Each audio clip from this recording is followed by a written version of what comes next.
গ্রন্থারম্ভে করি গুরু কৃষ্ণ বৈষ্ণব শরণ, এই তিনের শরণে হয় বিঘ্ন বিনাশন।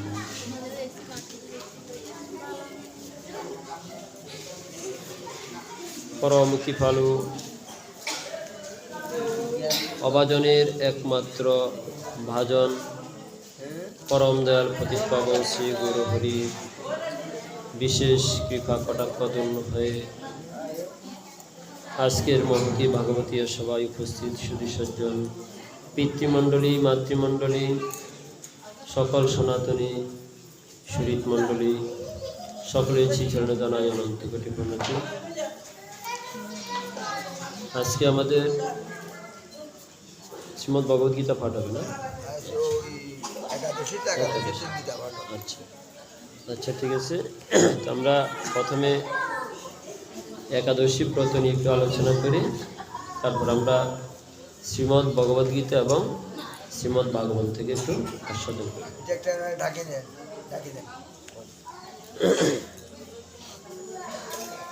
জানি তাই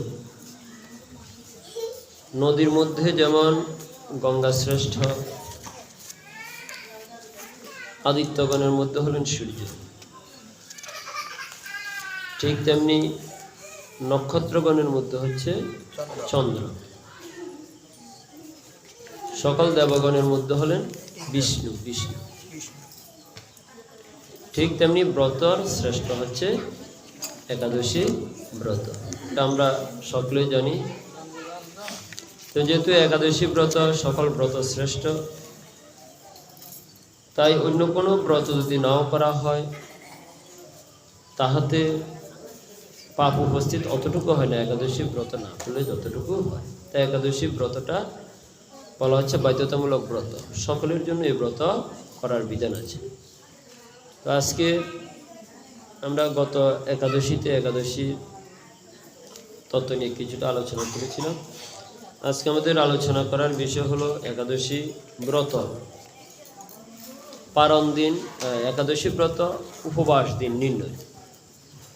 আমরা যে উপবাসটা করি, উপবাসটা করার নিয়ম শাস্ত্রে কীভাবে বর্ণনা করা হয়েছে, কিভাবে আমি এই ব্রতের দিনটা নির্ণয় করব এবং এই ব্রতের পারণই বা আমরা কোন নিয়ম অনুযায়ী করব। তো সেই বিষয়টুকু আজকে একেবারেই খুব শিক্ষণীয়। মায়েরা কৃপা করে একটু ধৈর্য ধরে শ্রবণ করবেন। আজকের একাদশী ব্রত হলো উৎপন্ন একাদশী। আজকের এই ব্রতের কাহিনীটা একটু আমাদের জানা প্রয়োজন। পুরাকালে অনেক সময় জঙ্ঘাসুর নামে এক অসুর ছিল। মায়েরা বলুন তো কোন অসুরের নাম বলেছি? জঙ্ঘাসুর। সে জঙ্ঘাসুর অতীব দেবতাদের উপর উৎপীড়নকারী, জগতে মানুষের অত্যন্ত উৎপীড়ন করতেন। এমনকি তাহার অসুর বৃত্তি এতটুকু বৃদ্ধি পেয়েছে তিনি দেবতাদেরকে পর্যন্ত তাড়না করতেন। এক পর্যায়ে দেবতাদের সাথে সে জঙ্ঘাসুরের যুদ্ধ হলো। যুদ্ধ হওয়ার পর সে জঙ্ঘাসুর দেবতাদের কাছে হেরে গেলেন, জঙ্ঘাসুরের মৃত্যু হলো। আর যখন জঙ্ঘাসুরের মৃত্যু হলো, জঙ্ঘাসুরের এক পুত্র ছিল, তার নাম হচ্ছে মূর। মূর নামে তার এক পুত্র ছিল। তো স্বাভাবিকবশত পিতার মৃত্যুর প্রতিশোধ নেওয়ার জন্য মূরাসুরেরও যথেষ্ট দৌরাত্ম বৃদ্ধি পেতে লাগলো। সে জানলো যে দেবতারা তাহার পিতাকে বধ করেছে। তো স্বাভাবিক পিতৃহত্যাকারী সে সমস্ত ব্যক্তিদেরকে সাথে পুত্রের এমনিতেই একটা শত্রুতার সম্পর্ক সৃষ্টি হয়ে গেল। আর এমনিতেই তো দেবতা এবং অসুরদের মধ্যে সর্বদা কি সুরাসুর একটা সম্পর্ক, যাকে আমরা বলি দা কুমড়া সম্পর্ক, তাই না? দেবতারা সর্বদা অসুরদের সাথে ভালো সম্পর্কে রেখে চলতে চান, কিন্তু অসুররা কখনোই ভালো সম্পর্কে রেখে চলতে চান না। তারা চায় সর্বদা দেবতাদেরকে হটিয়ে দিয়ে নিজেরাই স্বর্গে রাজত্ব করতে। এটা যুগ যুগ ধরে চলে আসছে। তেমন যেমন হচ্ছিল, ঠিক তেমনি মূরাসুরও তাহার পিতার হত্যার প্রতিশোধ নেওয়ার জন্য সে একেবারেই দেবতাদের উপর আক্রমণ করল। কিন্তু মূরাসুর ছিলেন তাহার পিতা জঙ্ঘাসুরের চাইতে অনেক বেশি শক্তিশালী, তিনি উপাসনা করে বল লাভ করেছিলেন, তাই তাহাকে বধ করা অত সহজ ছিল না। যেহেতু তিনি অনেক বেশি শক্তিশালী ছিলেন, দেবতাদের স্বর্গলোকে এসে তিনি যুদ্ধ করলেন, দেবতাদেরকে হারিয়ে দিয়ে সমগ্র দেবতাদেরকে তিনি স্বর্গ থেকে বিতাড়িত করলেন। স্বর্গের দেবতা যে ইন্দ্র ছিলেন, ইন্দ্রকেও তিনি তাড়িয়ে দিলেন। আর এমনিতে একটি কথা আছে, ইন্দ্র যখন যুদ্ধ হেরে যায় তখন ইন্দ্র কিন্তু পালিয়ে যায় প্রাণ বাঁচানোর জন্য। ইন্দ্রের মধ্যে এই একটা বিশেষ গুণ আছে, যখন যুদ্ধে সে হেরে যায়, অসুরদের সাথে যুদ্ধ করে সে যখন আর পারে না, তখন সে পালিয়ে যায় প্রাণ বাঁচানোর জন্য। তো ঠিক ইন্দ্রসহ অন্যান্য দেবগণ সকলেই কী করেছেন, স্বর্গ থেকে তারা বেরিয়ে গিয়ে তারা প্রাণ বাঁচানোর জন্য এখানে সেখানে পৃথিবীতে বিভিন্ন স্থানে যে আরও বিভিন্ন লোকে আছে, তারা সকলেই সর্বত্র বিচরণ করছে, কিন্তু তারা কেউ স্বর্গে থাকতে পারছে না। এখন এভাবে কতদিন চলা যায়, নিজের বাড়িঘর ছেড়ে কতদিন উদ্বাস্তু হয়ে থাকা যায়, এটা তো আসলে ভালো দেখা যায় না, তাই না? দেখবেন আপনি যত ভালো জায়গায় বেড়াতে যান না কেন, নিজের বাড়ির মতো শান্তি, নিজের ঘরের মতো শান্তি আর অন্য কোথাও কিন্তু হয়। আপনার ঘর একেবারে কাঁচা ভেঙে পড়ে যাচ্ছে, তথাপি অন্যের বিল্ডিংও আপনার এত ভালো লাগবে না নিজের ঘরে যতক্ষণ ভালো লাগে, স্বস্তি লাগে। তো দেবতারা নিজের বাড়িঘর ছেড়ে দিয়ে, নিজের রাজ্য ছেড়ে দিয়ে কতক্ষণ আর বাইরে বিচরণ করবে? স্বর্গলোকের চাইতেও অনেক আনন্দদায়ক পরিবেশ আছে, কিন্তু তাহাদের কাছে তাহা ভালো লাগছে না।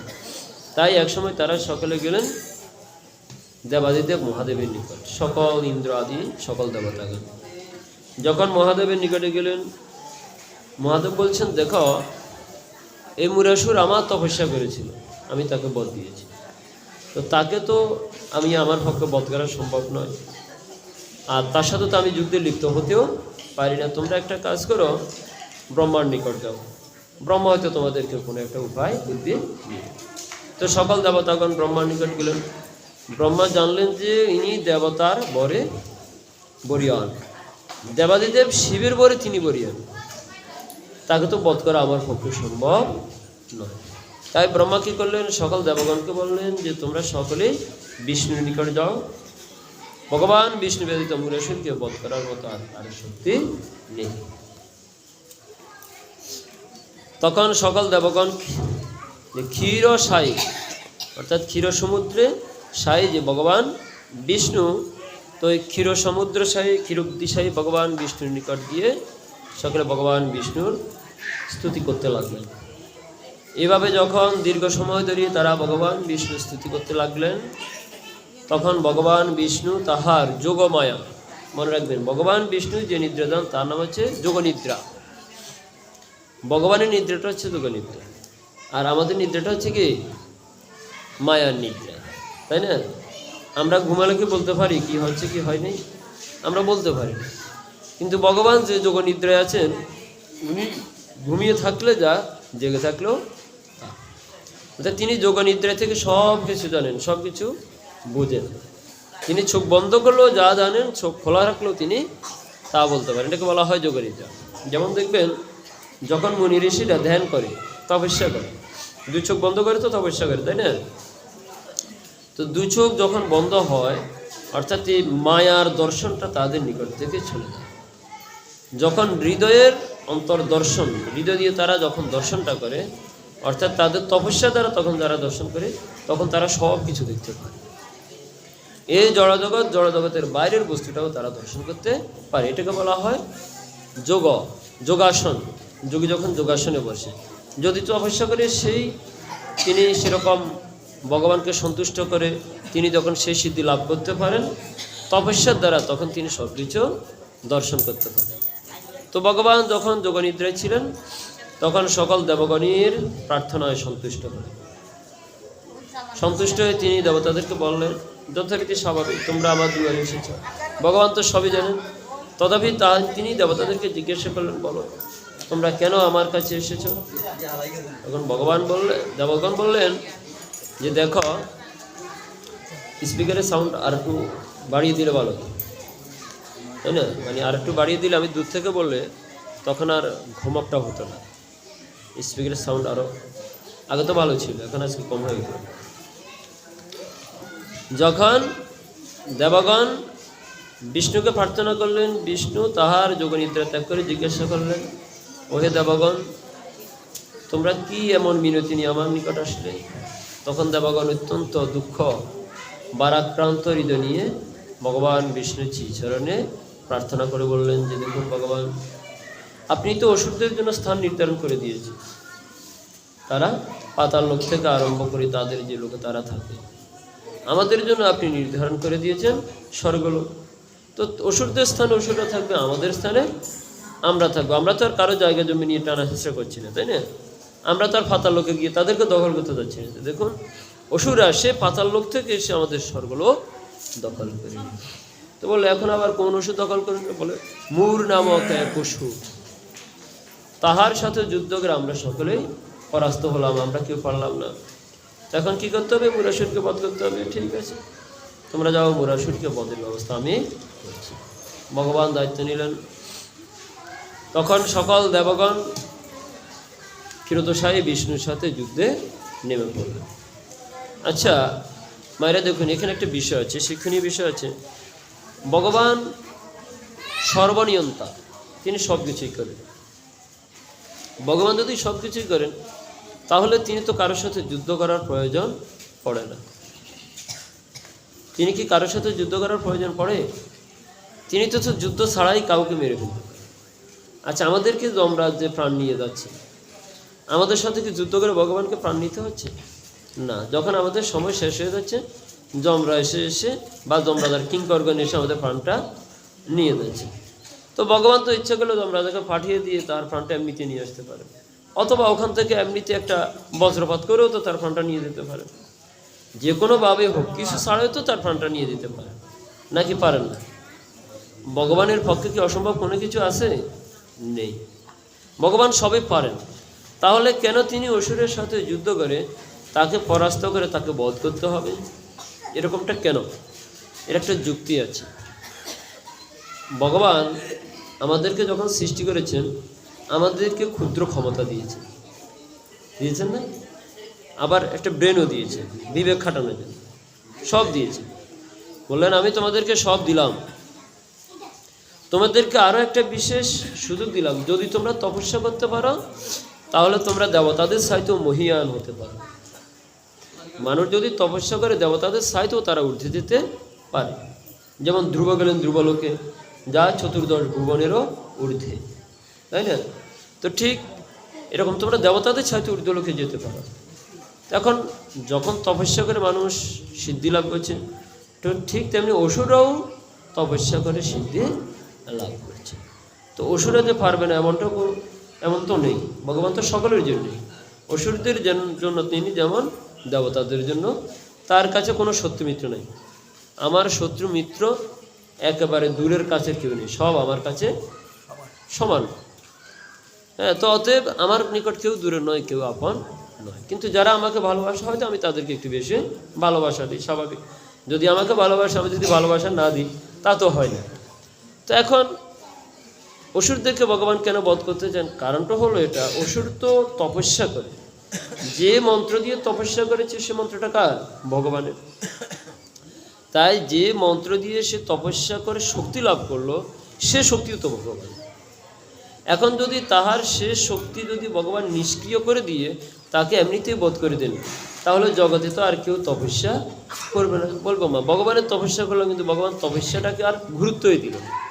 গুরুত্ব ছাড়া তিনি আমাকে মেরে দিলেন, তাহলে আমার তপস্যা দিয়ে আমার কী লাভ হবে? তাই তিনি কোনো ব্যক্তি যখন কোনো কর্ম করে, তাহার ফল ভোগ করার জন্য, তাহার ফলে সর্বোচ্চ ব্যবহার করার জন্য ভগবান তাকে সুযোগ দিয়ে থাকে। ভগবান কখনো কারো সুযোগ নিজে হাতিয়ে নেন না। কারো ক্ষমতাকে তিনি এমনিতেই জোর করে কখনো নেন না। তাই তিনি কি করলেন না, তার যে শক্তিটা আছে সে শক্তির ক্ষমতা তাকে দেখানোর সুযোগ দিতে হবে। যেমন দেবরাজ ইন্দ্র কি করেছিল? ভগবানের গো বাছুর সকল সখাগণকে ব্রহ্মা করেছিল। ইন্দ্র ভগবানের ওই যে গিরিরাজ গোবর্ধন ধারণ করেছিল, সেখানে গিয়ে তাহার সকল শক্তি প্রয়োগ করেছিল। ব্রহ্মাকেও তাহার তপস্যার ক্ষমতা দেখাতে দিলেন, ইন্দ্রকেও তাহার সকল ক্ষমতার শক্তি দেখাতে দিলেন। ভগবান কিন্তু কাউকে নিরাশ করে না, তোমার যত ক্ষমতা আছে তুমি দেখাও। তারপর একটা সময় গিয়ে যখন তোমার ক্ষমতা শেষ হবে, তখন তুমি গিয়ে আর বলতে পারবে না ভগবান আমার ক্ষমতাটাকে তিনি ছিনিয়ে নিয়ে আমাকে বধ করেছেন। তাই তো? তাই ভগবান বললেন না, সে অসুরকে বধ করতে হলে তো যুদ্ধ করতে হবে, তো তোমরা সবাই আমার সাথে নামো যুদ্ধে। আমি যে তোমাদেরকে স্বর্গটা ফিরে দেবো এমনি এমনি দেবো, তোমরাও করো, কারণ বেকার খেটে কোনো লাভ নেই, তোমরাও যুদ্ধ করো। তো যখন মুরাসুরের সাথে যুদ্ধ হলো, মুরাসুরের তো সৈন্যবাহিনী ছিল, একা একা তো যুদ্ধ করেনি। যখন যুদ্ধ শুরু হলো, যুদ্ধে এমন তুমুল যুদ্ধ হলো, দেবতারা অসুরদের সাথে যুদ্ধ করে শক্তিতে না টিকতে পেরে দেবতারা পালিয়ে। স্বয়ং ভগবান বিষ্ণু তখন কি করলেন, তার সুদর্শন চক্র দ্বারা অসুরদেরকে বধ করতে লাগলেন। অসুরদের সাথে ভগবান বিষ্ণুর, অর্থাৎ মুরাসুরের সাথে ভগবান বিষ্ণুর অস্ত্রযুদ্ধ শুরু হলো। অস্ত্রযুদ্ধ করতে করতে করতে করতে মুরাসুরের সকল অস্ত্র শেষ। এখন তো ভগবান ইচ্ছা করলে চক্র দিয়ে মুরাসুরকে বধ করতে পারতেন, তিনি তাহার চক্র পরিত্যাগ করলেন। কেননা যুদ্ধের একটা নীতি আছে, যিনি অশ্বারোহীর সাথে অশ্বারোহী যুদ্ধ হবে, পদাতিকের সাথে পদাতিকের যুদ্ধ হবে, ধনুর্ধারীর সাথে ধনুর্ধারীর যুদ্ধ, গদাধরের সাথে গদাধারীর যুদ্ধ। তো যেহেতু মুরাসুরের সকল অস্ত্র শেষ হয়ে গেল, ভগবান বিষ্ণু তাহার অস্ত্র ত্যাগ করলেন। এবার শুরু হলো হাতে হাতে যুদ্ধ। বলে আমি তোমাকে অস্ত্র দিয়ে বধ করবো না, তোমার যেমন যেমন শক্তি সকল শক্তি তুমি প্রয়োগ করো, সকল শক্তি যখন শেষ হবে তারপর গিয়ে আমি তোমাকে বধ করব। বলে কেন তোমাকে আমি বধ করব? বলে তোমার অস্ত্র শক্তি, তোমার দেহের শক্তি, এগুলো হচ্ছে তোমার এক একটা অহংকার। যখনই তোমার অহংকার পতন হবে, যখনই তোমার সকল অহংকার ধূলিসাৎ হবে, তারপর গিয়ে আমি তোমাকে বধ করব, তার আগে আমি তোমাকে বধ করব। ভগবান শ্রীরামচন্দ্র রাবণের পক্ষে বারবার তীরবিদ্ধ করেছেন, বাণ নিক্ষেপ করেছেন, কিন্তু রাবণকে প্রাণে মারেননি। কেন মারেননি? কেন রাবণের বদলে তখনও শ্রীরাম শব্দ উচ্চারিত হচ্ছে। বলছে তোমার বদনে ততক্ষণ রাম নাম থাকবে, তাকে তো আমার পক্ষেও বধ করা সম্ভব নয়। তাই তিনি যখন তাহার পক্ষে বারবার বিদ্ধ করলেন, অবশেষে যখন শ্রীরামের নাম তাহার থেকে স্ফুরিত দূরে চলে গেল, বিস্মৃত হয়ে গেল, তখন তিনি রাবণকে বধ করলেন। কিন্তু বধ হওয়ার পরও রাবণ শ্রীরাম শ্রীরাম বলে আবার ডাকতে লাগলেন। অদ্ভুত বিষয়, তাই না? তো ভগবান এমন একজন ব্যক্তি, তিনি কখনো কাহারও ফল তিনি নিজে গ্রহণ করেন না, যার যার কর্মফল তিনি তাহাকে ভোগ করান। আর এমনিভাবে যখন মুরাসুরের সাথে ভগবান বিষ্ণুর যুদ্ধ হতে লাগলো, হাতে হাতে যুদ্ধ, এভাবে দীর্ঘদিন যুদ্ধ হতে লাগলো, মুরাসুরের শক্তি এখনো ক্ষয় হয়নি। তো একটি পর্যায়ে গিয়ে মুরাসুর যুদ্ধ করতে করতে ক্লান্ত হয়ে গেল। তখনও তাহার মধ্যে কিন্তু যুদ্ধ করার বাসনা ছিল। তো ভগবান দেখলেন যে না, মুরাসুরকে আর টিকিয়ে রেখে কোনো লাভ নেই। কারণ হচ্ছে কি, এই মুরাসুরকে তো আমি যদি ছেড়েও দিই, তথাপি সে আবার পুনরায় কি করবে? শক্তিশালী হবে, পুনরায় আবার দেবতাদেরকে তাড়ন করবে, তাদেরকে মারবে।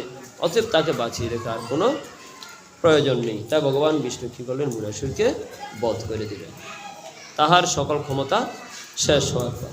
মুরাসুরকে বধ করলেন। তো বধ করার সময় ভগবান বিষ্ণু কীভাবে বধ করলেন? তিনি সাক্ষাৎ নিজে বধ করেননি, মুরাসুরকে বধ করলেন কীভাবে? যে ভগবান বিষ্ণুর সাথে যখন যুদ্ধ হচ্ছিল, তখন ভগবান বিষ্ণু থেকে আরেকটি মূর্তির সৃষ্টি হলো। শাস্ত্রে এমন বর্ণনা করা হয়েছে, তার থেকে আরেকটি মূর্তির সৃষ্টি হলো। তো সে মূর্তিটা ছিল একটা নারী মূর্তি।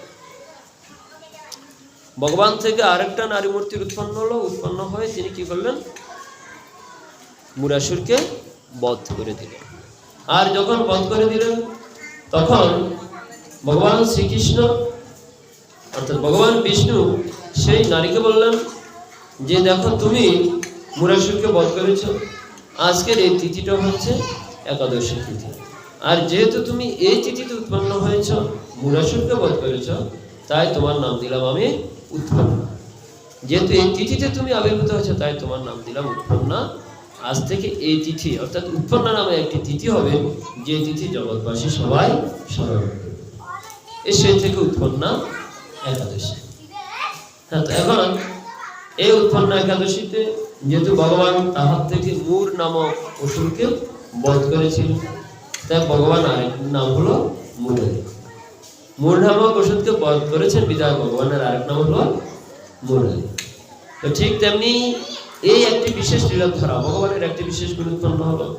একদিকে উৎপন্ন একাদশীর সৃষ্টি হলো, আরেকদিকে ভগবান মুরারি নামে জগতে খ্যাতি লাভ করলেন। যা হোক, আজকের এই মুরারি অর্থাৎ উৎপন্ন একাদশীতে যারা ভগবানকে স্মরণ করবেন, তো শাস্ত্রে বর্ণনা করা হয়েছে একাদশী এমনই এক ব্রত যাহা মানুষের সকল প্রকার পাপ রাশিকে দূরীভূত করে তাহার হৃদয়ে ভগবত ভক্তি উৎপন্ন করে। কিন্তু এই একাদশী বিশুদ্ধ একাদশী। এই একাদশী করতে হয় বিশুদ্ধ চিত্তে। বিশুদ্ধ চিত্তে একাদশী ব্রত করতে হয়। তো সেই বিশুদ্ধ চিত্তটা কি, যে একাদশী ব্রত যদি ভগবান বিষ্ণুর প্রীতি সম্পাদনের উদ্দেশ্যে করা হয়, আমরা তাই পূর্বে আলোচনা করেছিলাম, ভগবানের প্রীতি সম্পাদনের উদ্দেশ্যে যদি একাদশী ব্রত করা হয় তা হলো বিশুদ্ধ চিন্তা নিয়ে, অর্থাৎ সাত্বিকভাবে একাদশী ব্রত পালন করা। তাই বিশুদ্ধ চিন্তা নিয়ে যদি একাদশী ব্রত না করা হয় তাহলে সেই একাদশী ব্রত কিন্তু পূর্ণফল প্রদান করে না। আমরা যে একাদশী ব্রত করি, আমরা একাদশী ব্রত করি কেন? পাপ পুণ্যের হিসাব নাকি, অর্থাৎ পাপ থেকে মুক্তি পেয়ে পুণ্য লাভের আশায় আমরা একাদশী ব্রতটা করে থাকি।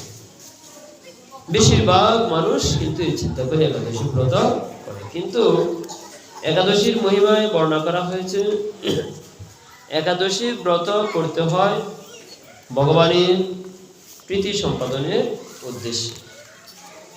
তো আজকে আমাদের আলোচ্য বিষয় হলো এই একাদশী ব্রত যদি পালন করতে হয় আমাদের যে তিথিগুলো, সেই তিথিগুলো সম্পর্কে, বিশেষ করে একাদশী ব্রত পালন করার জন্য আমাদের যে সময়, উপবাসের দিনগুলো অত্যন্ত গুরুত্বপূর্ণ একটি বিষয়। তো আমরা যদি সে বিষয়টা না জানি তাহলে আমরা বারবার কিন্তু সমস্যায় পড়ে যাব। তো আমি অত্যন্ত সহজভাবে বিষয়টা বোঝানোর একটু চেষ্টা করব। এটা অত্যন্ত ক্যালকুলেশনের একটা বিষয়, হিসেবের একটা বিষয়, তাই না? আমাদের দেখুন অনেকগুলো ব্রত আছে।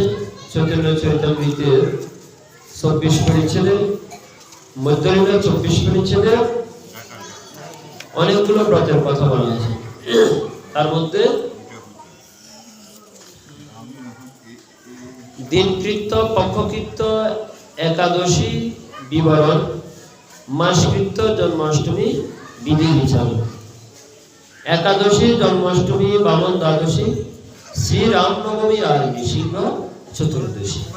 এগুলো হচ্ছে যাহারা ভক্ত এবং বৈষ্ণব তারা এই ব্রতগুলো করবে, এবং এই ব্রতগুলো সম্পর্কে চৈতন্য চরিতামৃতে বর্ণনা করা হয়েছে।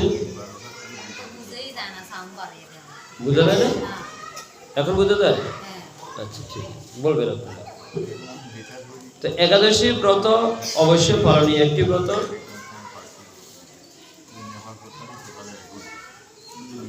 ব্রাহ্মণ ক্ষত্রিয় বিষাং শূদ্রাণাং চৈব যোষিতাং মোক্ষতং কুর্বতাং ভক্তা বিষ্ণু প্রিয়তরং দ্বিজা।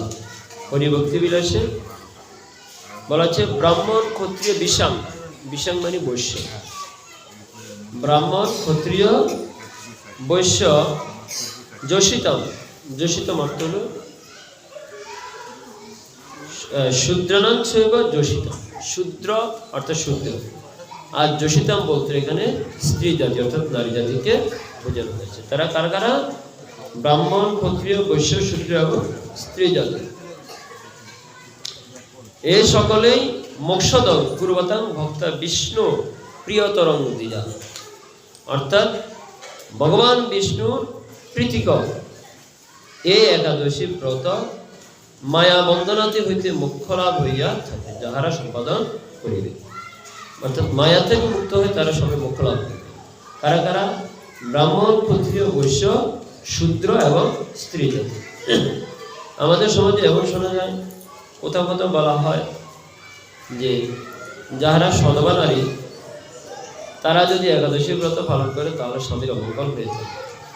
কোথাও কোথাও এরকম কেউ বলে থাকে। দেখুন, একাদশী ব্রত হলো স্বয়ং অনাদিরাদি গোবিন্দের ব্রত, অর্থাৎ অনাদিরাদি গোবিন্দের প্রীতি সম্পাদনের উদ্দেশ্যে ব্রত। এখন এই ব্রত যেহেতু ভগবান শ্রীকৃষ্ণ রিলেটেড, ভগবান শ্রীকৃষ্ণ রিলেটেড, অন্য কোনো দেবদেবী না, ভগবান শ্রীকৃষ্ণ রিলেটেড, ভগবান শ্রীকৃষ্ণের সাথে সম্পৃক্ত। ভগবানের জন্য এই ব্রত করা হয়। ভগবান হলেন জগতের স্বামী, আমারও স্বামী, আমার স্বামীরও স্বামী। অতএব তাহার প্রীতি সম্পাদনের উদ্দেশ্যে যদি কোনো কর্ম করা হয়, আপনার পতির জন্য তাহা মঙ্গল, জাগতিক যে পতি তার জন্য মঙ্গল হয়ে থাকে, কখনো অমঙ্গল হয় না। তো একটি কথা বলা হয় যে যারা সধবা নারী তারা যদি একাদশী ব্রত করে তাহলে স্বামীর অমঙ্গল হয় না, শাস্ত্রে এটা বলা হয়নি।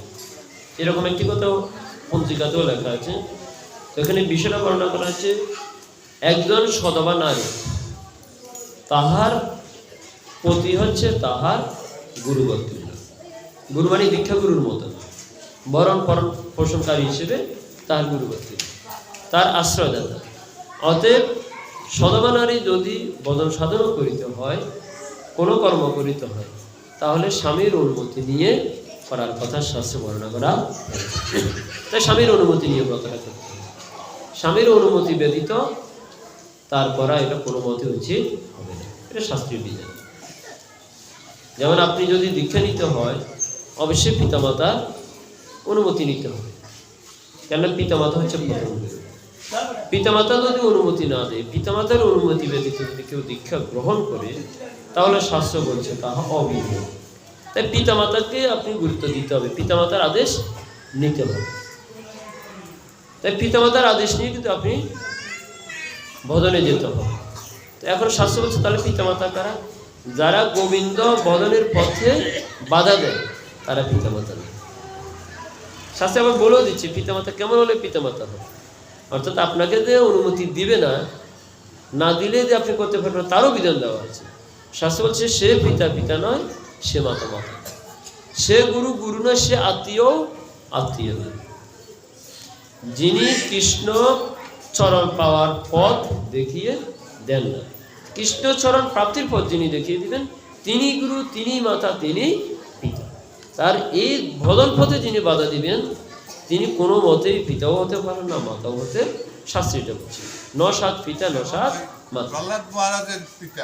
পিতা তাকে নিষেধ করেছে, করতে দেয় নাই। হ্যাঁ, কিন্তু এটা কিন্তু একটা দাদুর কথাটা ঠিক, হ্যাঁ তাকে দেয় নাই, কিন্তু কিন্তু সে পিতা কিন্তু পিতা হতে পারে নাই, তাই ভগবান কর্তৃক তার বধ হয়েছে। এটা কিন্তু একটা খুব গুরুত্বপূর্ণ একটা বিষয়, যে সন্তানকে যদি পিতামাতা বদল করতে না দেয়, যদি না দেয়, ইহাতে পিতার অনর্থ হবে।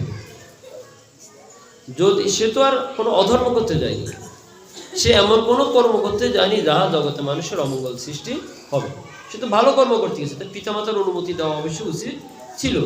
যেহেতু পিতা অনুমতি দেয়নি, তিনি যেমন অধর্ম করেছেন পুত্রের সাথে, তেমনি ধর্মের সাথে তিনি অধর্ম করেছেন। আর ভগবানের সাথে তো তার ঘোর শত্রুতা লেগেই আছে, সব দিক থেকেই তিনি শত্রুতা সৃষ্টি করেছেন, কোনো মতে বেঁচে থাকার কথা তিনি রাখেনি, তো তার তো কঠিনভাবে মৃত্যু হবেই। তো ঠিক তেমনি যাহারা ভগবানের ভক্তির পথে যেতে চায়, অবশ্যই পিতামাতাকে সে পথে তাকে সহযোগিতা করা উচিত, তাই না? যেমন নিমাই মায়ের কাছ থেকে কি অনুমতি নিয়ে নেই, ছলে বলে কৌশল হোক, মায়ের কাছ থেকে তো তিনি অনুমতি নিয়েছে যে মা তুমি যদি আদেশ না, কারণ পিতা তো এখন নেই, পিতা এখন নেই, কিন্তু তুমি তো আছো, অতএব তুমি আমার কাছে পিতাবৎ গুরুতুল্য, অতএব তুমি যদি অনুমতি না দাও, আমার পক্ষে সন্ন্যাস দেওয়া কোনো মতেই হবে না, একটা নিয়ম দিতে। কারণ শাস্ত্র তো আমি তৈরি করেছি, আমি যদি নিয়মের লঙ্ঘন করি তাহলে জগতের মানুষ তো কেউ শাস্ত্র মানবে না। অতএব আমাকে শাস্ত্রের নিয়ম বিধান মেনে কিন্তু কর্ম করতে হবে। তাই ভগবান মায়ের কাছ থেকে অনুমতি নিয়ে সন্ন্যাসে গিয়েছে, শাস্ত্রে কিন্তু এরকমই বলা আছে। তো যাই হোক, তো যে কথাটি বলছিলাম যে এই একাদশী ব্রত তাহলে সধবা স্ত্রীরা করতে পারবে, অবশ্যই স্বামীর কাছ থেকে অনুমতি নিয়ে, তাই না? যে স্বামী অনুমতি দিবে না, বুঝবেন তিনি ওই হিরণ্যকশিপুর মতো, হ্যাঁ, তিনি সেরকম একজন স্বামী। আর দ্বিতীয় কথা হচ্ছে, অনেকে বলেন আবার বিধবা নারী যারা, তারা একাদশী করতে পারবে, এরকমও অনেকে বলে থাকে। যদি আমাদের এই এলাকাতে আমার একটা প্রভাব নেই, এক এক জায়গায় এক এক কথা বলে। তো বলে বিধবা নারীরা একাদশী ব্রত করতে পারবে না, কারণ এখন দেখুন এখানে শাস্ত্রে স্পষ্ট বলা হচ্ছে যে ব্রাহ্মণ অর্থাৎ ব্রাহ্মণ, ক্ষত্রিয়, বৈশ্য এবং শূদ্র, স্ত্রীলোক ও পুরুষ, স্ত্রীলোকের মধ্যে সধবা ও বিধবা, স্ত্রীলোকের মধ্যে সধবা ও বিধবা, ব্রহ্মচর্য, গারস্থ, বানপ্রস্থ ও সন্ন্যাস, এই 4 আশ্রমের মধ্যে প্রত্যেক আশ্রমে এই ব্রতটি করতে হবে। এক কথায় শেষ। তাহলে এখানে সধবা হোক, বিধবা, অর্থাৎ সকল সনাতন ধর্ম অবলম্বী এই একাদশী ব্রত পালন করা অবশ্যই করতে হবে। মায়েরা কি বুঝতে পেরেছেন? আর কারো কোনো সংশয়? হ্যাঁ, 2 দিনের একাদশীর বিষয়টা আমরা আলোচনায় আসবো। যখন আমাদের একাদশীর ব্রত নির্ণয় নিয়ে আমরা আলোচনায় বসেছি, এটার একটা সমাধান আসবে, ঠিক আছে? তো এই একাদশী ব্রত করার জন্য কিছু নিয়ম আছে, সময়ের বিষয় আছে। তো সে সময়ের বিষয়টা আমরা একটু দেখি। শাস্ত্রে বলা হচ্ছে আমাদের, যেমন আমরা একাদশী ব্যতীত জন্মাষ্টমী ব্রত পালন করি। তো আমরা যে জন্মাষ্টমী ব্রত পালন করি, সেই জন্মাষ্টমী ব্রতটা পালন করি কিভাবে? সূর্য উদয় থেকে। ব্রতটা শুরু হয় সূর্য উদয়। যে কোনো ব্রত, আপনি অমাবস্যা ব্রত কেউ যদি, বা পূর্ণিমার ব্রত, পূর্ণমাসী ব্রত কেউ যদি করে, জন্মাষ্টমী বলেন বা নিত্যানন্দ ত্রয়োদশী, যে কোনো ব্রত যদি পালন করা হয়, সেক্ষেত্রে সকল ব্রত শুরু হয় সূর্যোদয়ের সময় থেকে। যখন সূর্যোদয় হয় সেই সময় থেকে ব্রতটা সময় শুরু হয়। আবার যখন সূর্য আবার পরদিন উদয় হবে, সূর্যোদয়ে গিয়ে ব্রতটার সময় শেষ হবে। খুব মনোযোগ দিয়ে শ্রবণ করতে হবে, এটাই কিন্তু মূল আলোচনার বিষয়। তাহলে সূর্যোদয় থেকে সূর্যোদয় পর্যন্ত যে কোনো ব্রতের সময় ধরা নিয়ম। মনে করুন আজকে জন্মাষ্টমী, সূর্যোদয় হলো সকাল 6টায়, ঠিক আছে?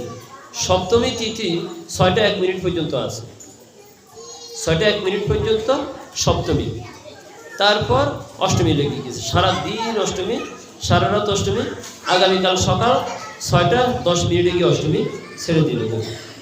তাহলে আজকে ঠিক সূর্যোদয় যখন হলো, তারপরেও কিন্তু দশমী, সপ্তমী কিন্তু সংযুক্ত ছিল। বিষয়টা কি বুঝতে পেরেছেন? অর্থাৎ যখন সূর্যোদয় ছিল, সূর্যোদয়ের পরেও কিন্তু সপ্তমী তিথি ছিল। 1 মিনিট থাকুক 1 সেকেন্ড থাকুক ছিল। আর যখন এই সপ্তমী তিথি অষ্টমী তিথির সাথে সংযুক্ত হয়ে গেল, তাহলে সপ্তমী তিথিকে তা কি করেছে? বিদ্ধ করেছে, ভেদ করেছে।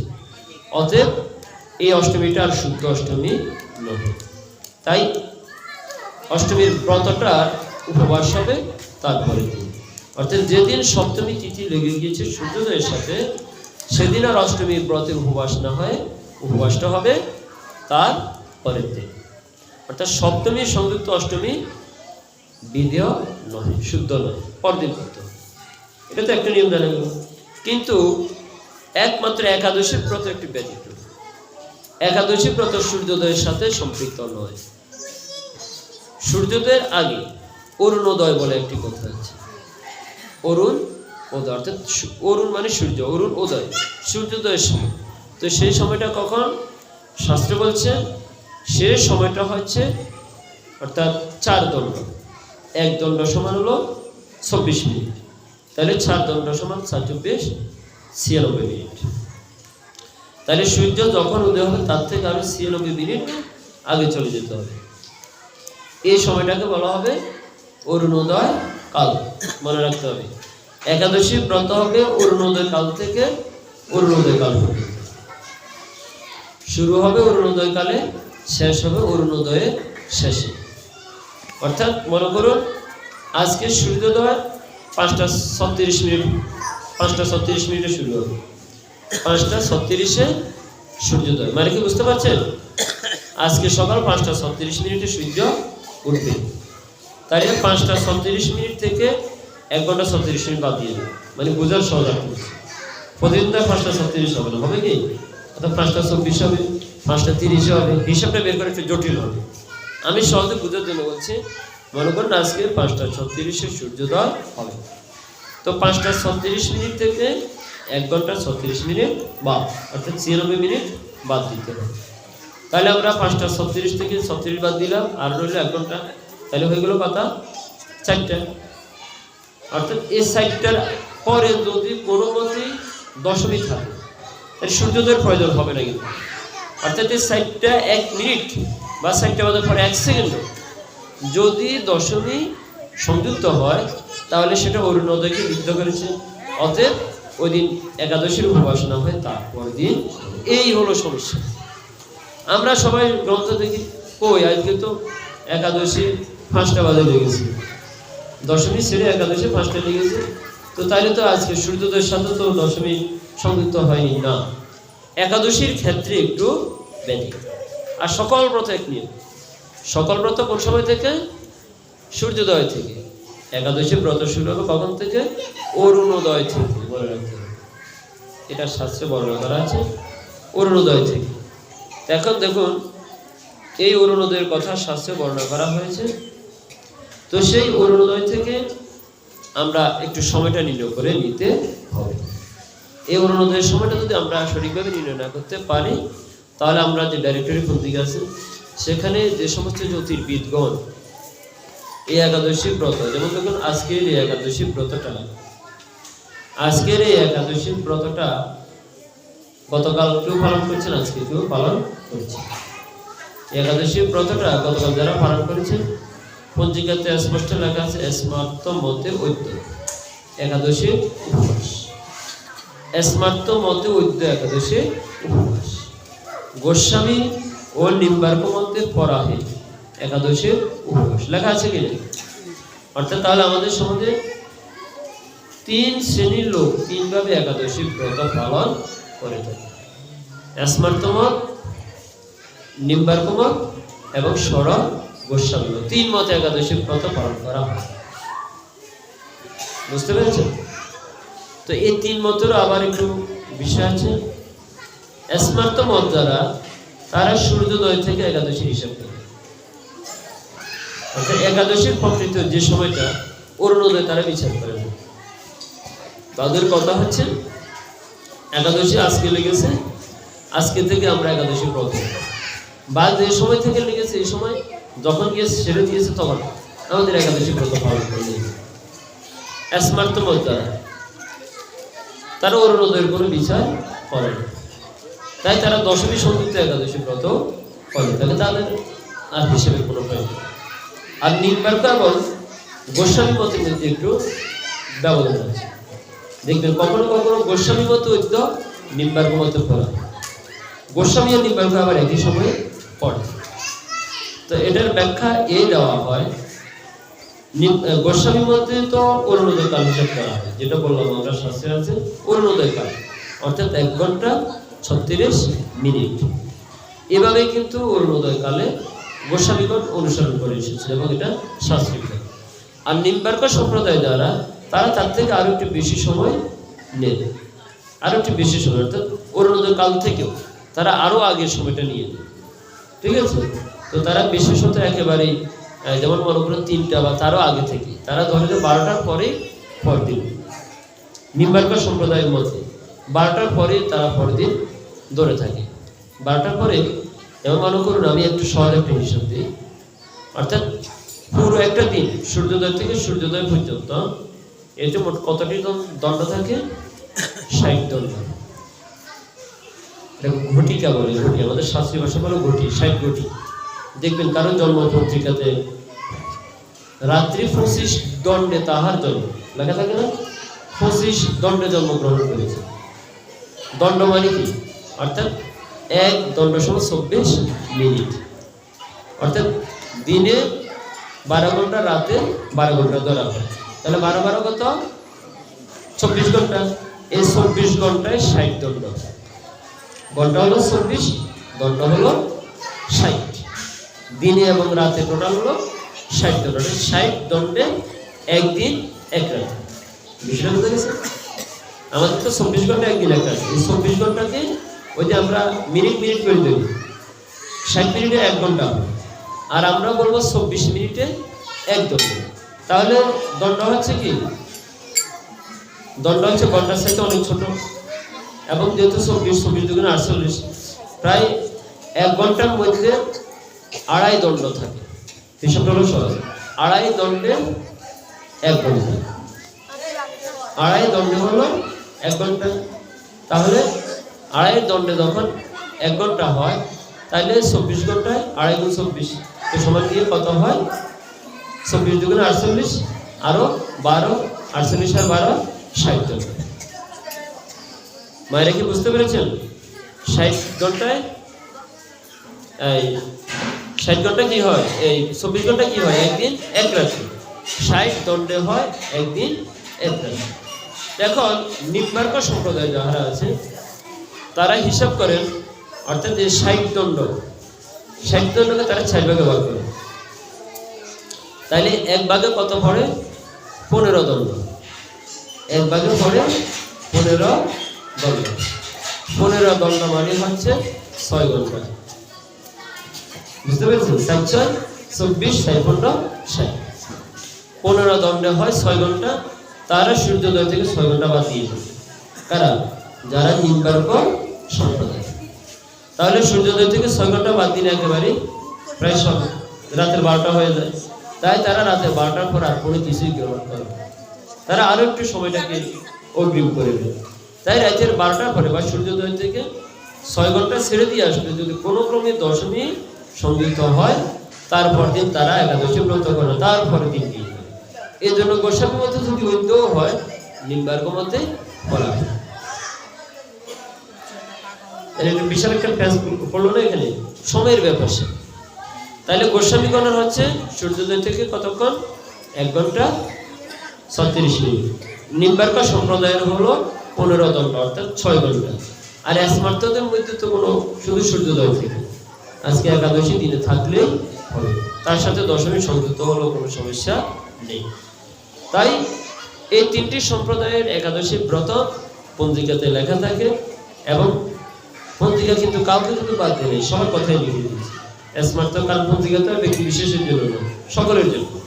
তাই সকলের তথ্য পঞ্জিকাতে থাকবে, যার যেমন নিয়ম সে তেমন অনুযায়ী সেই নিয়মটাকে ধারণ করে নিয়েছে। তো এই জন্য যারা স্মার্ত সম্প্রদায় তারা যে একাদশী ব্রতটা করে, যদি তাহা দশমী সংযুক্ত হয়, শাস্ত্র বলছে দশমী সংযুক্ত একাদশী কখনো গ্রহণীয় নয়, তাহা সর্বদা পরিত্যাগ। কেননা দশমী সংযুক্ত একাদশী ব্রত করলে অপরাধ হয়ে থাকে। শাস্ত্র বলছে একাদশী ব্রত, ব্রত 2 প্রকার, একটা হচ্ছে সম্পূর্ণ, আরেকটা হচ্ছে বিদ্যা। বিদ্যা ব্রত সর্বদা পরিত্যাজ্য এবং সম্পূর্ণ ব্রত সর্বদা গ্রহণীয়। তো বিদ্যা ব্রত মানে কি? যদি একাদশী ব্রতের অরুণোদয়ের মধ্যে যদি দশমী সংযুক্ত হয়, তাকে বলা দশমী বিদ্যা। এই দশমী বৃদ্ধা একাদশী সর্বদা পরিত্যাগ করতে হবে। এখন আসুন, আজকে আমাদের যে একাদশী ব্রত, এই একাদশী ব্রতটা গতকাল যারা রেখেছেন, গতকাল যারা একাদশী ব্রত রেখেছেন, তো গতকালের একাদশী কি দশমী সংযুক্ত ছিল? আপনারা কি হিসাব করে দেখেছেন? গতকালের একাদশীটা কিন্তু দশমী সংযুক্ত ছিল না। গতকালের মানে আমি শাস্ত্র যেটা বলেছি তার সাথে এই একাদশী ব্রতের একটু পার্থক্যটা আমি নির্ণয় করে দেখেছি। আপনারা পঞ্জিকাগুলো দেখবেন, এর আগের যে একাদশী ব্রতটা ছিল, এর আগের একাদশী ব্রতটা গোস্বামী মতে শনিবারে যদি করা হয়, নিম্বার্ক সম্প্রদায়ের মতে করেছে পরের দিন। আবার বলো গোস্বামী, গোস্বামী মতে যদি আগের দিন করে, নিম্বার্ক সম্প্রদায়ের মতে করেছে পরের দিন। আর এই একাদশীটা গোস্বামী এবং নিম্বার্ক একই দিনে হয়ে গেছে। তাইলে দোনোটা একাদশীতে কিন্তু সময়ের হেরফের তেমন বেশি ছিল না, কিন্তু তথাপি এই দুটোর মধ্যে একটু পার্থক্য হয়ে গেল। এই পার্থক্যের কারণটা একটু জানার প্রয়োজন। এর আগের যে একাদশীটা দশমী সংযুক্ত ছিল না, এই জন্য আমরা মনে করুন শনিবারে করেছি সাপোজ। আর যারা নিম্বার্ক সম্প্রদায় তারা করেছেন পরের দিন, কেন আগের একাদশীতে দশমী অরুণোদয় কাল থেকে 14 মিনিট আগে ছেড়ে গিয়েছে। অরুণোদয় কাল থেকে 14 মিনিট আগে দশমী ছেড়ে গিয়ে একাদশী লেগেছে, তখনও অরুণোদয় কাল শুরু হয়নি। তাহলে শনিবারের একাদশীটা ছিল বিশুদ্ধ। নিম্বার্ক সম্প্রদায় সেদিন করেনি, নিম্বার্ক সম্প্রদায় সেদিন করেছে তার পরের দিন, ঠিক আছে। কিন্তু আজকের যে একাদশীটা, এই একাদশীটা অরুণোদয় কাল থেকে 36 মিনিট আগে দশমী ছেড়ে গিয়েছে, বুঝতে পেরেছেন? আজকে মানে গতকাল যে একাদশীটা ছিল, এই একাদশীটা অরুণোদয় কাল থেকে অর্থাৎ সূর্যোদয়ের 1 ঘন্টা 36 মিনিটেরও আরো 34 মিনিট আগে দশমী ছেড়ে গিয়ে একাদশী লেগে গিয়েছে। তাহলে গতকাল তো একাদশী ব্রতটা পালন করা যেত নাকি? গতকাল একাদশী পালন করতে কোনো সমস্যা ছিল, কিন্তু আমার মনে হয় এই উৎপন্ন একাদশীতে অন্য কোনো শৃঙ্খলের দোষ ছিল, অন্য কোনো বিষ্ণু শৃঙ্খল নামে একটি কথা আছে, ওই শৃঙ্খলগত সম্ভবত কোনো দোষ ছিল বিদায় গতকাল একাদশীটা পালন না করে এজন্য পঞ্জিকাতে যারা জ্যোতির্বিদ, কারণ আমরা তো জ্যোতির্বিদ্যা সম্পর্কে ভালো জানি না, হিসাব নিকাশ ভালো জানি না, এই যে আপনাদেরকে যে হিসাব নিকাশ বললাম তার জ্যোতির্বিদ্যার সামান্য একটা ক্ষুদ্র জ্ঞান। জ্যোতির্বিদ্যা তার থেকে আরো কঠিন কঠিন হিসাব নিয়ে করা হয়। তা না হলে দেখুন কবে কোন দিন আমাদের পূর্ণিমা হবে, কখন জোয়ার বাটা হবে, কোন নদীতে জোয়ার বাটা হবে, কখন হবে, কখন আপনার অমাবস্যা হবে, কখন পূর্ণিমা হবে, কখন মুসলিমদের ঈদ হবে, সব কিন্তু পত্রিকাতে 1 বছর আগেই কিন্তু সেটা সুনিপুণভাবে লেখা হয়। কখনো কি হেরফের হয়? কখনো হেরফের কিন্তু হয় না। কেন? প্রতিপদে স্নান দুটো দ্বিতীয়তে স্নান দেখা যাবে, অতএব তৃতীয়তে ঈদ হতে বাধ্য। আর যেহেতু এখানে হিসাব নিকাশটা করা হচ্ছে প্রতিদিন চন্দ্র কোন সময় উদিত হবে ও চন্দ্র কখন অস্ত যাবে, সূর্য কখন উদিত হবে, কখন অস্ত যাবে, সব কিছুর একটা নির্দিষ্ট হিসাব আছে, তাই না? এই যে হিসাবটা দেওয়া আছে, হিসাবটা তো ভুল নয়। অতএব যেহেতু গতকাল দশমী সংযুক্ত না হওয়ার পরেও আমাদের সে আচার্যগণ অর্থাৎ মনীষী যারা পঞ্জিকা লিখছেন, এরা সকলে একজন মনীষী বিদগ্ধ পণ্ডিত শাস্ত্রী, নাহলে পঞ্জিকা সাধারণ কোনো মানুষের পক্ষে লেখা সম্ভব নয়। আপনি দেখুন 1 বছর আগে বলে দিচ্ছে ওই দিন সূর্যগ্রহণ হবে, এতটা সময় সূর্যগ্রহণ শুরু হবে, এত সময় গিয়ে সূর্যগ্রহণ, এটা কি কোনটা কি বেশ কম হয়েছে? ঠিক ওই দিনই সূর্যগ্রহণ হচ্ছে, চন্দ্রগ্রহণ হচ্ছে, কোথাও একটাও কিন্তু ভুল খুঁজে পাওয়া যাচ্ছে না। তাহলে আজকে দশমী সংযুক্ত না হওয়ার পরও যেহেতু বলছে গোস্বামী নিম্বার্ক মতে পরাধীন, তো এখানে নিশ্চয়ই এই ব্রতের মধ্যে কোনো না কোনো শৃঙ্খল বা অন্য কোনো না কোনো দোষ আছে, যেটা তারা হয়তো পত্রিকাতে উল্লেখ করেননি। এই জন্য তাহারা দশমী সংযুক্ত না হওয়ার পরও পরদিন ব্রতটা পালন করার কথা বলেছে। তবে আমি যেহেতু তাদের থেকে বেশি বুঝি না, আমার এক্ষেত্রে বেশি পণ্ডিত করারও কোনো প্রয়োজন নেই। এই জন্য আমি না বুঝলেও এখন সে সমস্ত আচার্যগণের নিয়ম মেনে চলছে। কেন জানেন?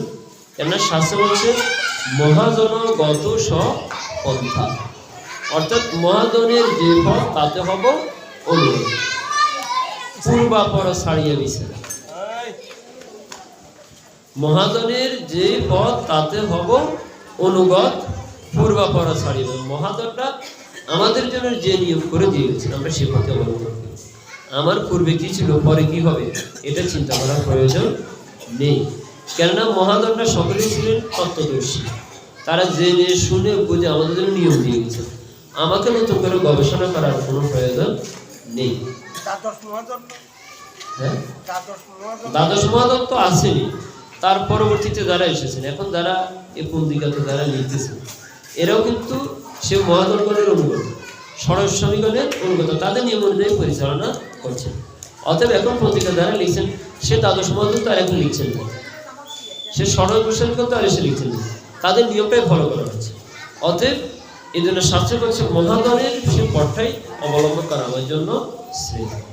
কেননা তারা জ্ঞানে গুণে বিজ্ঞানে শাস্ত্র ধর্ম শিক্ষায় তারা আমার থেকে অনেক উন্নত ছিলেন, তত্ত্বদর্শী ছিলেন, তাহারা সব জানেন।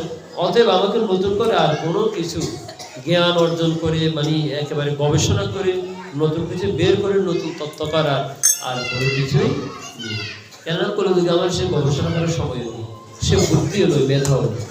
অতএব আমরা সেই মহাদরগণের পথটা অনুসরণ করছি। তো এই যে একাদশী ব্রত, আর গুরুত্বপূর্ণ কথা আছে, এই একাদশী ব্রতগুলো সম্পূর্ণ হওয়ার পরেও দেখা যায় আমরা কখনো কখনো দ্বাদশী ব্রত পালন করি।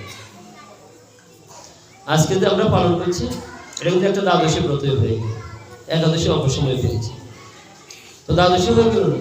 তখন দ্বাদশী শাস্ত্র তো বলছে আমাদের 8টা মহা দ্বাদশী আছে। একাদশী হলো 12টা, মহা দ্বাদশী হলো 8টা। উন্মিলনী, বেঞ্জলি, ত্রিস্পৃশা, পক্ষবর্তী, জয়া, বিজয়া, জয়ন্তী, পাপনাশী, 8টি মহা দ্বাদশী আছে। এই 8টি মহা দ্বাদশী আমাদেরকে পালন করতে হবে। কিন্তু যে 24টি একাদশী এটা কিন্তু প্রতি মাসে 2টা করে নিশ্চিত হয়, এটা নিশ্চিত, এটা বাধ্যতামূলক করা হয়। কিন্তু 8টি মহা দ্বাদশী প্রতি বছর 8টাই হবে এমন কোনো গ্যারান্টি নেই। এই 8টি মহা দ্বাদশী বিশেষ শর্ত সাপেক্ষ হয়ে থাকে। বিশেষ বিশেষ শর্ত পূরণ হলে এই মহা দ্বাদশী হবে, না হলে কিন্তু এই মহা দ্বাদশী হবে না। তো এই 8টি মহা দ্বাদশী সম্পর্কেও শাস্ত্রে বর্ণনা করা হয়েছে। এই 8টি মহা দ্বাদশী সম্পর্কে শাস্ত্রে বর্ণনা করা হয়েছে। তার মধ্যে 4টি মহা দ্বাদশী হলো তিথি যোগে হয়, 3টি মহা দ্বাদশী হয় তিথি যোগে, আর 1টি মহা দ্বাদশী হয় 3টি তিথির সহযোগে। অর্থাৎ 4টি মহা দ্বাদশী হয় তিথি যোগে আর 4টি মহা দ্বাদশী হয় নক্ষত্র যোগে। তো 4টি তিথি কি? যেমন দেখুন, উন্মিলনী মহা দ্বাদশী, একাদশী তিথি সম্পূর্ণ হয়, অর্থাৎ একাদশী সম্পূর্ণ, কোনো দশমী সংযুক্ত হয়নি।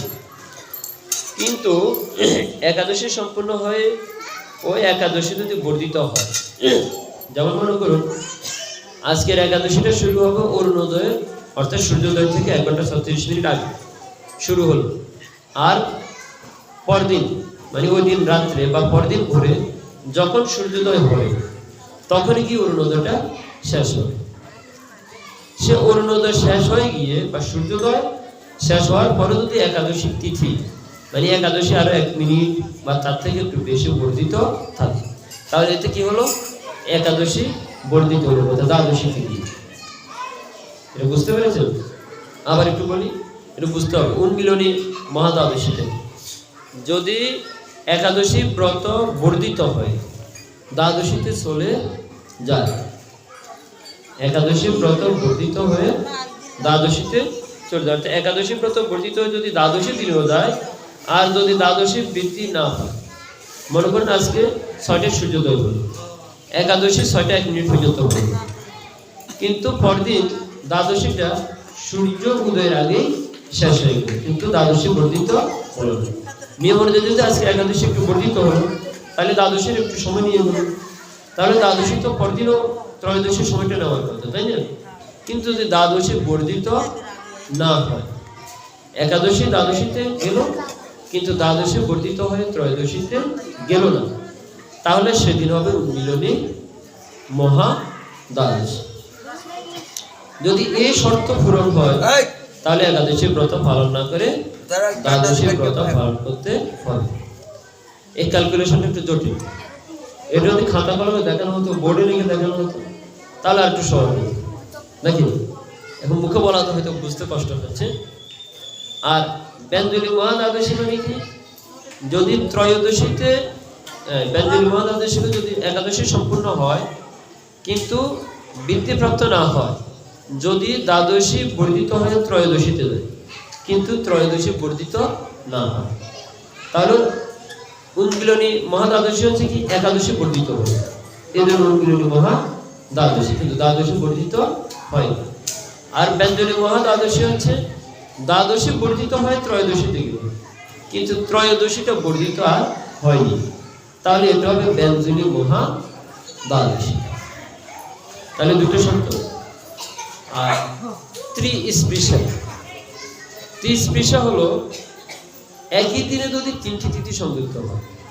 মনে করুন আজকে অরুণোদয় দশমী ছেড়ে গেল, একাদশী তিথি যথাসময় শুরু হলো, একাদশী ছেড়ে গিয়ে দ্বাদশী শেষ হয়ে গিয়ে আবার ত্রয়োদশীও অরুণোদয়ের মধ্যে, অর্থাৎ অরুণোদয় শুরু থেকে অরুণোদয় শেষ পর্যন্ত তিনটি তিথি যদি একাদশী, দ্বাদশী এবং ত্রয়োদশী তিনটি তিথি যদি একই দিনে সম্পৃক্ত হয়, তাহলে এটাকে বলে ত্রিস্পৃশা মহা দ্বাদশী।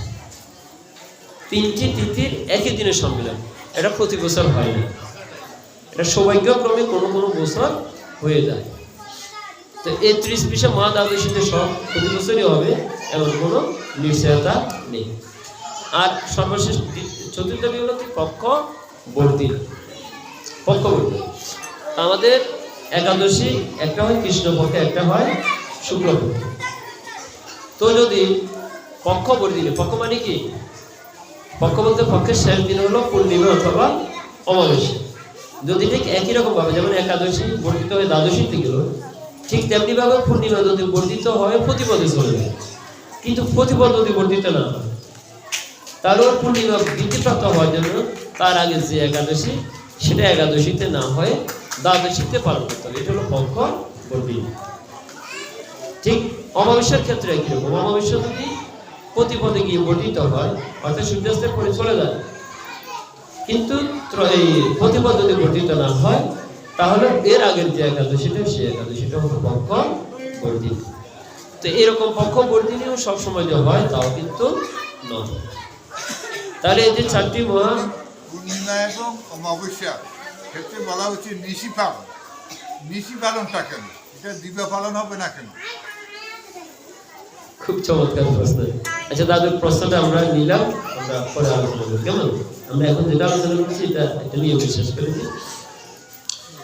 এখন তাহলে আমরা চারটি মহা দ্বাদশী পেলাম: উন্মিলনী, ব্যঞ্জলি, ত্রিস্পৃশা, পক্ষবর্ধিনী। আর বাকি হলো জয়া, জয়ন্তী, পাপ, জয়া, বিজয়া, জয়ন্তী এবং পাপনাশী। এই চারটি মহা দ্বাদশী হয় চারটি নক্ষত্র। সেই চারটি নক্ষত্র কি? সে চারটি নক্ষত্র হলো পুনর্বসু, শ্রবণা, রোহিণী এবং পুষ্যা।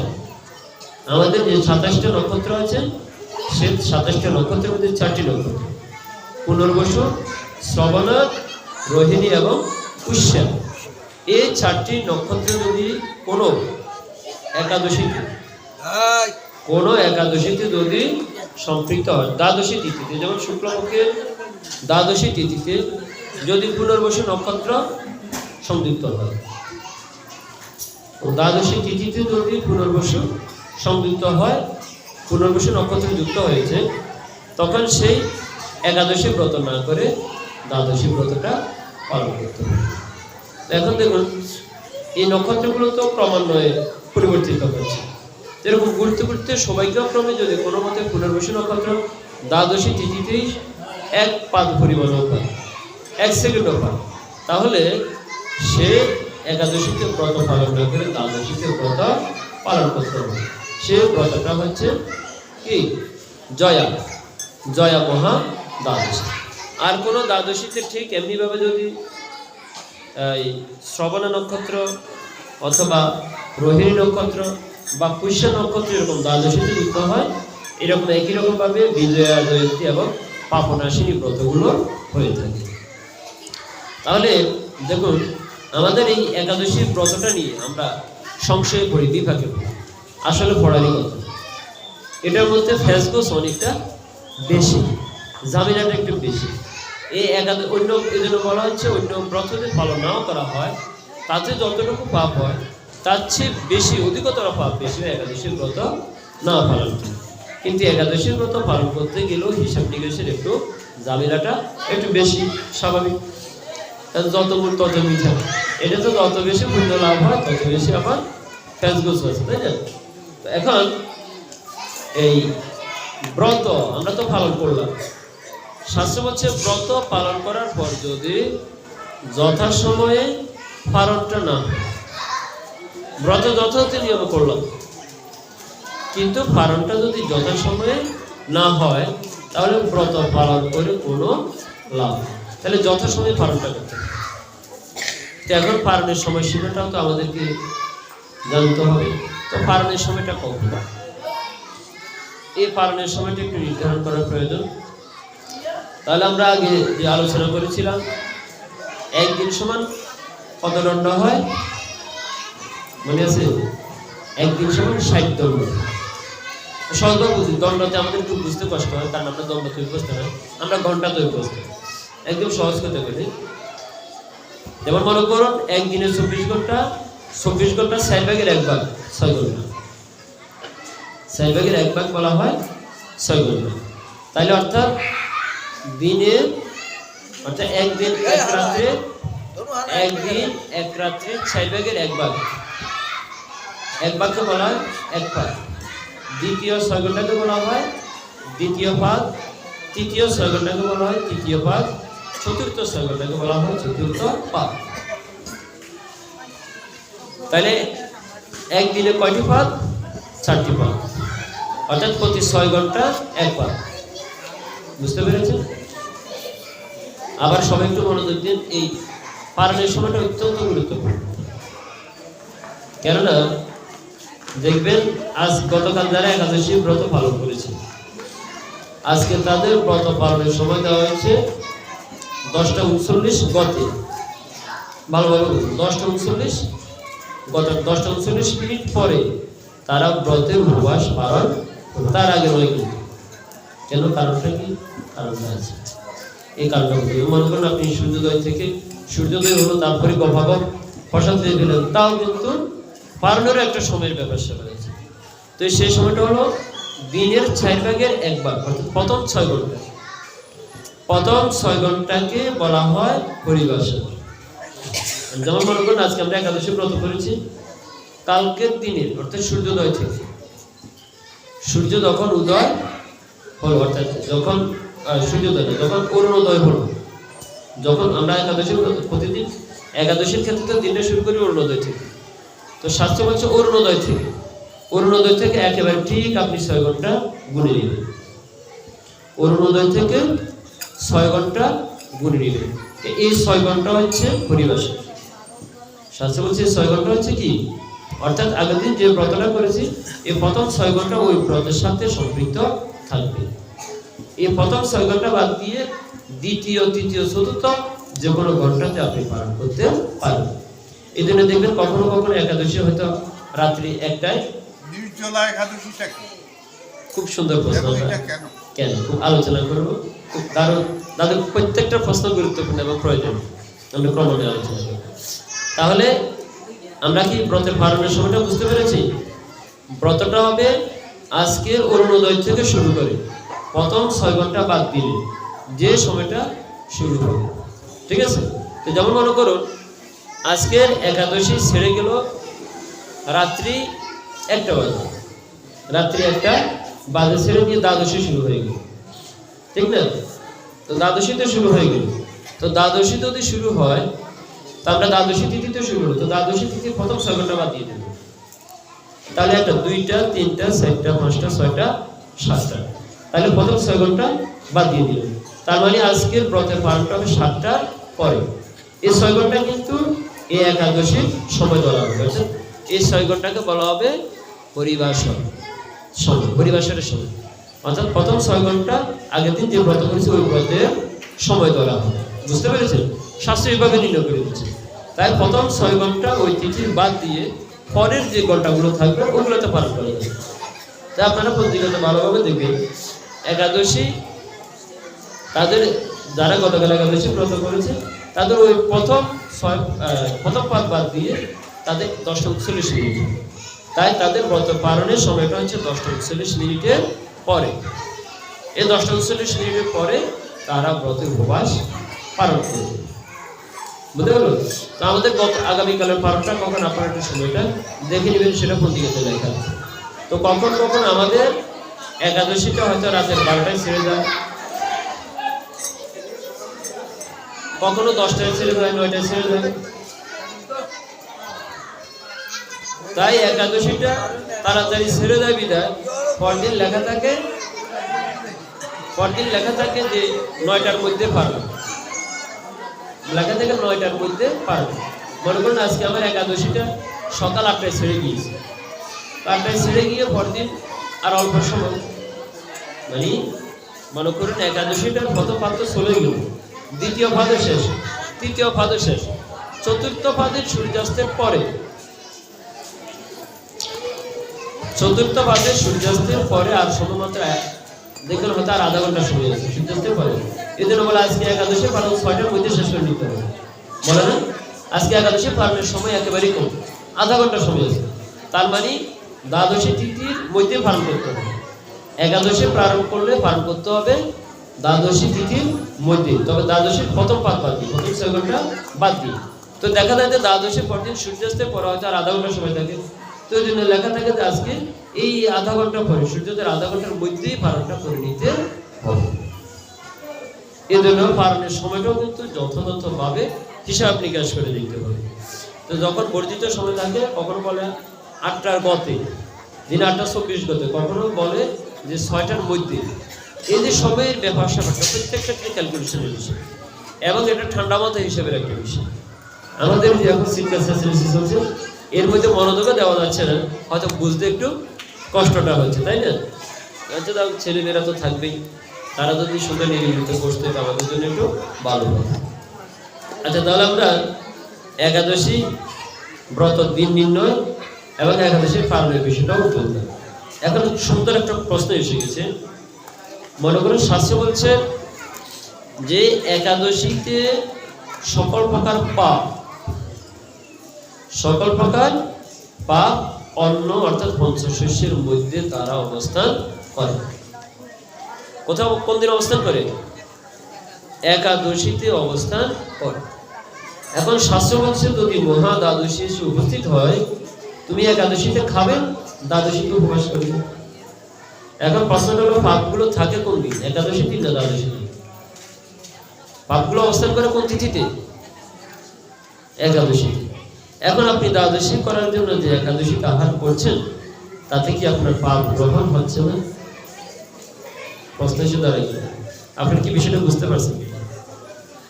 তারা বিষয়টা আগে থেকে জানেন, তারা বুঝতে পারে যে পাপ পুরুষ যখন ভগবানের কাছে এসে প্রার্থনা করলো, সকল লোকিত তোমার পুণ্যাত্মা হয়ে যাচ্ছে, সবাই তোমার ধামে চলে যাচ্ছে, তো আমার তো একাদশীর প্রভাবে পৃথিবীতে থাকার জায়গা হচ্ছে না, আমি কোথায় থাকবো?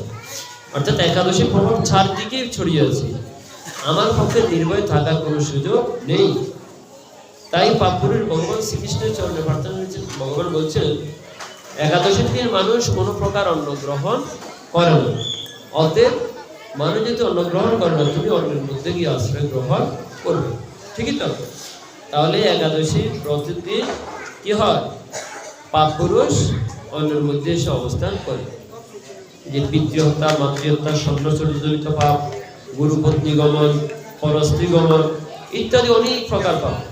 পাপ পুরুষ একটা জায়গা চাইছে এবং ভগবান একটা জায়গায় দিচ্ছে অন্য, কিন্তু এখন বিভিন্ন মতে দেখা যায় যে কয়েকটা জিনিস খাওয়া দিচ্ছে। হ্যাঁ, পঞ্চশস্য বলা হয়, কয়েকটা পঞ্চশস্য ইত্যাদি অনেক। এটা কেন? পাপ পুরুষ তো দুটো জায়গা চাই, না না একটা জায়গা চাই না, ভগবান তাকে একটা জায়গায় দিয়েছে। খুব সুন্দর প্রশ্ন, 3টি প্রশ্ন জমা হলো। এতদিন কেউ প্রশ্নই করে না, আজকে 3টি প্রশ্ন। দেখুন, প্রশ্ন করার একটা যোগ্যতা।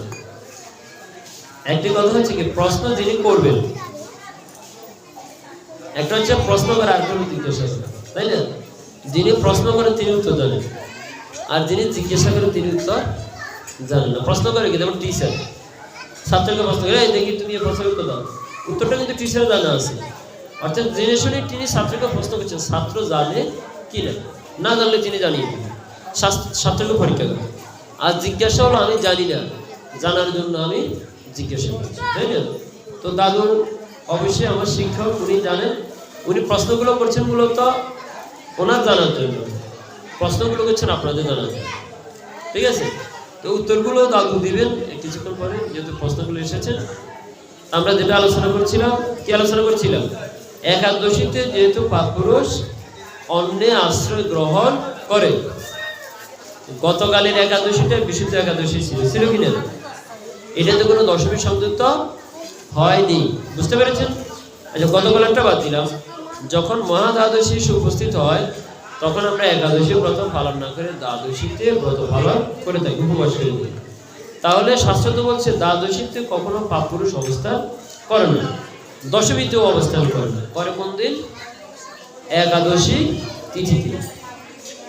তাহলে এখন আমরা যারা দ্বাদশীতে উপবাস করছি, একাদশীটাকে বাদ দিয়ে একাদশীতে অন্ন গ্রহণ করা হচ্ছে, তাহলে কি ক্রমান্বয়ে সে পাপপুরুষকে গ্রহণ করছে না? যুক্তিটা তাই বলে। তাহলে যেহেতু আমি দ্বাদশীতে উপবাস করছি, তার মানে একাদশী দিন আমি সকল প্রকার পাপকেই গ্রহণ করছি, তাহলে ক্রমান্বয়ে আমার পাপাহার হচ্ছে। তাহলে এই বিষয়ে শাস্ত্র কি বলছে? এ বিষয়ে কি কোনো মতামত শাস্ত্রে দেওয়া আছে? এ বিষয়ে শাস্ত্রীয় মতামত হচ্ছে, শাস্ত্র যেহেতু একাদশী করার সিদ্ধান্ত দিয়েছে, একাদশী করার বিধানটা কে দিয়েছে? শাস্ত্র কেউ দিয়েছে নাকি আমরা দিয়েছি? শাস্ত্র আমাদেরকে নির্দেশনা দিচ্ছে তোমরা একাদশী ব্রত করবে, একাদশী দিন কোনো ক্রমে অন্ন গ্রহণ করবে না।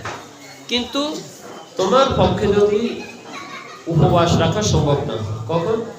যদি কেউ রোগাক্রান্ত হয়, অসুস্থ হয়, তার পক্ষে যেহেতু এই ব্রত সম্পূর্ণরূপে উপবাস থাকা সম্ভব না হয়, তখন তার জন্য কি সে বিধান আছে? অনুকল্পের বিধান দেওয়া আছে। অনুকল্প, অনুকল্প মানে অল্প পরিমাণে, যেমন মনে করুন দুগ্ধ, ফল বা ইত্যাদি আমার কোনো দ্রব্য, এই সমস্ত দ্রব্যগুলো সে সামান্য খেয়ে শুধুমাত্র উদরে রাখবে, যেন উদরটা ভর্তি না হয়। শাস্ত্র রাখবে উদর ভর্তি না হয়, এমন অল্প পরিমাণে সে শুধুমাত্র গ্রহণ করবে, তার রোগটা যাহাতে তার উপর প্রভাবিত হতে না হয়। এখন যেহেতু এই অনুকল্পের বিধান দেওয়া আছে, তো সেটা তো অনুকল্প দ্বারা থাকতে পারবে না, অসুস্থ। কিন্তু আমরা যারা একাদশীতে অন্ন গ্রহণ করছি, আমাদের যে পাপ হচ্ছে, এই পাপের স্খলন হয়ে যায়। তো শাস্ত্র বলছে যেহেতু একাদশী যেটা শাস্ত্র নির্ণয় করে দিয়েছে, মহা দ্বাদশী উপবাসের বিধানটা কে দিয়েছে? তাও শাস্ত্র নির্দেশনা দিয়েছে। বলছেন যে একাদশী ব্রত না করে যদি মহা দ্বাদশী ব্রত তোমরা অবশ্যই করিবে। কেন করিবে? কেননা এই মহা দ্বাদশীগুলো একাদশী ব্রত অপেক্ষা অধিকতর উত্তম। তাই উত্তম বস্তু প্রাপ্ত হওয়ার জন্য একাদশী ব্রত যদি ত্যাগ করা হয়, তাহাতে যে পাপ হবে সে পাপ গ্রহণযোগ্য নয়, সে পাপটা গ্রহণ করা হবে। কেন? তার থেকে উত্তম বস্তু প্রাপ্ত হওয়ার জন্য। কেন? একাদশী ব্রতের সাথে মহা দ্বাদশীগুলো ভগবান আরো বেশি ফল প্রদান করে থাকেন। এই জন্য যেহেতু একটা হচ্ছে গুরুতর, একটা হচ্ছে লঘু, অর্থাৎ লঘু এবং গুরু বেদ। যেমন অশ্বসের মধ্যে দুই রকম, একটা হচ্ছে গুরু অশ্বস, একটা হচ্ছে লঘু অশ্বস। যখন গুরু অশ্বস থাকে তার সাথে লঘু অশ্বস শেষ হয়ে যায়, গুরু অশ্বসের সাথে লঘু অশ্বস শেষ হয়ে যায়, কিন্তু লঘু অশ্বসের সাথে গুরু অশ্বস কখনো শেষ হয় না। বুঝতে পেরেছেন? অর্থাৎ লঘু অশ্বস গুরু অশ্বসের সাথে ক্ষুদ্র। তাই লঘু অশ্বস যদি হয়, গুরু অশ্বস যদি তার আগে শেষ হয়ে যায়, লঘু অশ্বস গুরু অশ্বসের সাথে কি হয়ে যায়? শেষ হয়ে যায়। লঘু অশ্বস কখনো গুরু অশ্বসের সাথে থাকবে না, তাই তো? তো ঠিক তেমনি আচ্ছা, আজকে তো একাদশী উপবাস, তাই না? আজকে তো ভালো প্রসাদের আয়োজন, তাহলে আজকে এত বক্তব্যের আয়োজন, এটাই তো কারণটা কি? আজকে তো সবাই একটু ফল দেওয়া হবে। তো যেহেতু আজকে সবাই উপনীত হয়েছে, এর অর্থ হলো একাদশী সম্পর্কে জানার সকলেরই আগ্রহ, ভগবানের কথা শোনার ইচ্ছা হবে।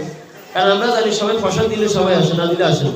যেহেতু আজকে প্রসাদ ছাড়াই বক্তব্যের আয়োজন, তাহলে বুঝতে হবে জানার ইচ্ছা ভক্তদের মাঝে সৃষ্টি হয়েছে।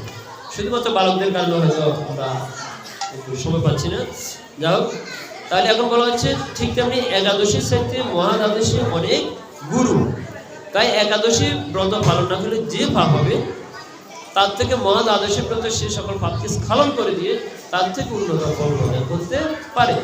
তাই একাদশী ব্রত পালন না করলেও দ্বাদশী ব্রত পালন করলে এক্ষেত্রে তার একাদশী ব্রতের সকল পাপ আর থাকবে না। ঠিক আছে? শাস্ত্রীয় বিধি। তো যখন এখন আমরা এই একাদশী ব্রত নিয়ে সংক্ষেপে একটু আলোচনা করলাম। আর এই একাদশী ব্রত সম্পর্কে আরো অনেক বিস্তারিত আছে, শুধুমাত্র সংক্ষেপে আলোচনা করলাম। আর দাদু এখানে 3টা প্রশ্ন করেছে। এই 3টা প্রশ্ন মধ্যে প্রথম প্রশ্নটা ছিল অমাবস্যা এবং পূর্ণিমা। অমাবস্যা এবং পূর্ণিমার কেন দিন পালন নয়, কেন নিশি পালন করা? আচ্ছা, আপনারা অমাবস্যাতে উপবাস থাকেন? পূর্ণিমাতে উপবাস থাকেন? থাকেন না? আগে তো থাকতো, আগে তো পূর্ণিমার দিন সবাই নারায়ণ পূজা দিত, নারায়ণ ব্রত করতো। এখন বোধহয় মানুষ ছেড়ে দিয়েছে নাকি? না, আমাদের যেখানে এখন যেহেতু দেয় পূর্ণিমার দিন রাত্রে পূজা দেয়। অমাবস্যাতে কেউ পালন করে। পূর্ণিমাতে পূর্ণমাসী দাহ্য পূর্ণিমার ব্রত বা পূর্ণিমা, ওই যে সত্যনারায়ণের পাঁচালি পড়ে। পূর্ণিমার যেদিন পূজা হয় সেদিন সত্যনারায়ণের পাঁচালি পাঠ করা হয়। তো এখন এই পূর্ণিমা এবং অমাবস্যার কেন নিশি পালন করা হয় এই বিষয়ে আসলে আমার ভালো জানা নেই। আমি এতটুকু জানি নিশি অর্থাৎ হলো রাত্রি। এটার কারণটা আমি নির্ণয় করবো, যেহেতু কোনো প্রশ্ন করেনি, আমার জানাও হয়নি। নিশ্চিত শাস্ত্রে আছে, আমি এটা অবশ্যই খুঁজে বের করবো। এদিন বলেছিলাম, একদিন এক দাদু আমাকে প্রশ্ন করেছিলেন যে কলা গাছের থুতু কোথা থেকে, আসলে ও জানা ছিল। তো এটা নিয়ে গাঁটাগাঁটি করে তো পাওয়া যায়। তো যেহেতু প্রশ্নটা হলো অমাবস্যা এবং পূর্ণিমা কেন নিশি পালন করা হয়, খুব সুন্দর একটা প্রশ্ন। এটা আমি শাস্ত্র একটু অধ্যয়ন করার চেষ্টা করবো, জানার চেষ্টা করবো। আগামীকাল আমরা যদি সমাধান হয় জানাবো, ঠিক আছে?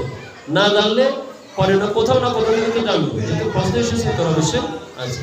আর দ্বিতীয় প্রশ্নটা কি ছিল দাদা? নির্জলা একাদশী। নির্জলা একাদশী বলতে কি বুঝে? খুব সুন্দর প্রশ্ন। নির্জলা শব্দটির অর্থ হলো জলবিহীন। যতটুকু আমরা পেয়েছি, নির্জলা শব্দের অর্থ হলো জলবিহীন, অর্থাৎ জল পর্যন্ত গ্রহণ না। যেমন দেখেন, একাদশীর দিন কেউ যদি কোনো কিছু গ্রহণ নাও করে, তথাপি সে যদি জল পান করে, এতে ব্রত কখনো নষ্ট হয় না। জল প্রাণী ব্রত নষ্ট হয় না। এর শাস্ত্রে বলা হচ্ছে, যারা জড়াতুর, বৃদ্ধ, অসুস্থ, তারা যদি জল, দুধ, ফল, মূল ইত্যাদি অল্প পরিমাণে আহার করে, তাতে ব্রত নষ্ট হয় না, এতে ব্রত থাকে। এখন কেউ যদি জল পান করে তাহলে তার ব্রত নষ্ট হবে না।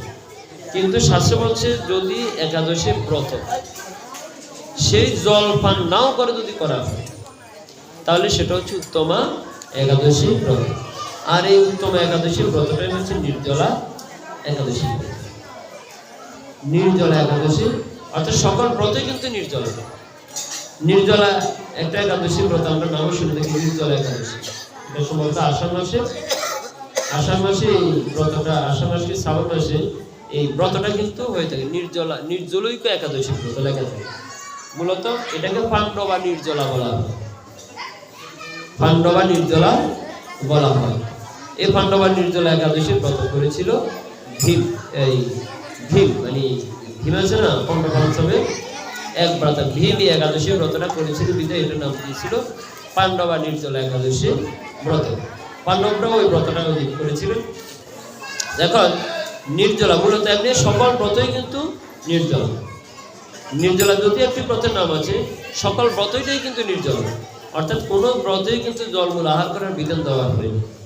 যারা স্বাভাবিক সুস্থ, তাদের জন্য ব্রতটা হবে একেবারে কোনো কিছু আহার না করে। এটা হলো নির্জলা। জল পর্যন্ত গ্রহণ করতে পারবে, এটাকে বলা হয় নির্জলা। কিন্তু দেখা যায় যে আমরা একাদশীতে সব গ্রহণ করি। এটা মনে হয় যে কোনো একাদশীতে জল আহার করলাম, জল জলা, কোনোটাতে ফল আহার করলাম, ফল ফলা, কোনোটাতে আমি মূল আহার করলাম, মূল, এরকম না।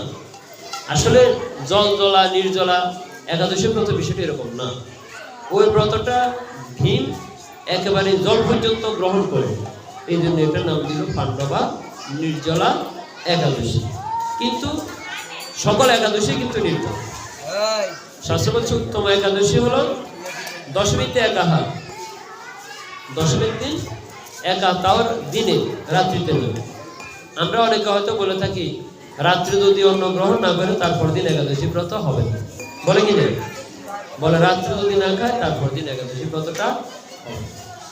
আসলে শাস্ত্রে রাত্রে খাওয়ার নিষেধই করা হয়েছে, বলেছে দিনে এক আহার, রাত্রিতে নিরাহার, একাদশীতে দিবারাত্রি নিরাহার এবং দ্বাদশীতে এক আহার, দ্বাদশীতে এক আহার এবং দ্বাদশীর রাত্রেও নিরাহার। এটা হলো উত্তম একাদশী। বুঝতে পেরেছেন ভাইরা? দশমীতে কয় আহার? এক আহার, একাদশীতে নিরাহার, দ্বাদশীতে এক আহার। এটা হলো উত্তম একাদশী। এই উত্তম একাদশী সকলের পক্ষে সম্ভব নয়, কঠিন হয়ে গেল, তাই না? আর দ্বিতীয় নম্বর হচ্ছে দশমীতে আপনি এক আহার করলেন, ঠিক আছে, রাত্রিতেও আহার করলেন, দ্বাদশীতেও দিন আহার করলেন, রাত্রিও আহার করলেন, তৃতীয় একাদশীতে নিরাহার। এটা হলো দ্বিতীয় পর্যায়ের একাদশী। আর তৃতীয় একাদশী হলো আপনি একাদশী দিন একেবারে উপবাস থাকতে পারলেন না, সামান্য পরিমাণে অল্প অল্প খেলেন। এটা হলো 3 নম্বর একাদশী। এখন বর্তমানে আমরা বেশিরভাগ মানুষ হয় 3 নম্বর একাদশী অথবা মধ্যম একাদশী সেটা করে থাকি। উত্তম একাদশী পালনকারী মধ্যে সেটা খুবই কম। শাস্ত্রে কিভাবে একাদশীকে বিধান দেওয়া আছে? এখন যেহেতু সকল একাদশী মূলত নির্জল একাদশী মানে উত্তম একাদশী, অতএব নির্জল একাদশী উত্তম। আর যদি তাহা না পালন করা হয় তাহলে মধ্যম অথবা কনিষ্ঠ পালন করা হয়। তাই দাদু প্রশ্নের বিষয়টা কি আপনারা বুঝতে পারছেন? দাদু নিজের জন্য না, আপনাদের জন্য প্রশ্ন করছে। নির্জলা আমরা অনেকে বলি আমি তো আজকে একাদশীতে সব খাইছি, ফল খাইছি, দুধ খাইছি, কিন্তু জল খাই নাই, আমি নির্জলা করতেছি, তাই না? না, জল খাইনি, জলও পর্যন্ত গ্রহণ করা যাবে না যে একাদশীতে, সেটা হলো নির্জল। অন্য কোনো কিছু তো প্রশ্নই আসে। আপনি জল খেলেন না সব খেলেন, এটা নির্জলা হলো, এটা নয়। ওই যে বলা হয় যে তিলক না থাকে যদি বিপ্রেরও কপালে, সে কপাল শ্মশান সদৃশ বেদন। তো বিক্রির কপালে নাই, এর অর্থ হলো বর্ণশ্রেষ্ঠ হচ্ছে ব্রাহ্মণ। ব্রাহ্মণ যদিও শ্রেষ্ঠ, তিনিও যদি তিলক না দেন, অন্যের থাকতো দূরের কথা, অন্যরা তো দিবেই। সে বর্ণশ্রেষ্ঠ ব্রাহ্মণ যদি তিলক না দেয়, তথাপিও তার কপাল শ্মশান সদৃশ। আর ক্ষত্রিয় বৈশ্য শুদ্ধ যদি না দেয় তাহলে তা আরো ভয়ঙ্কর অবস্থা, অর্থাৎ সকলেই দিবে। এখন আমরা ঘুরিয়ে বলেও ব্রাহ্মণের তিলক দেবো, তাহলে তার কপালটা শ্মশান। আর আমি যে তিলক দিন এটা কিছু মনে হয়ে দেবো, এরকমটা বলবো। আসলে কিন্তু এরকমটা শাস্ত্রের তত্ত্বগুলো আমরা বুঝি উল্টা করি, ব্যাখ্যা করি উল্টা, এই জন্য আমাদের সমস্যা, তাই না? তাই তিলক সকলের জন্য বেদেয়, ব্রাহ্মণ হলো তাকে দিতে হবে, ক্ষত্রিয় বৈশ্য শুদ্ধ সকলের জন্য তো অবশ্যই বাধ্যতামূলক, তাই না? আরেকটা জিনিস আলোচনা করতেছি, এটা আমি নিজেও ভালো করে বুঝি, হ্যাঁ, আমি নিজেও ভালো বুঝি। সেটা হচ্ছে যে একটা শ্লোকে বলা হয়েছে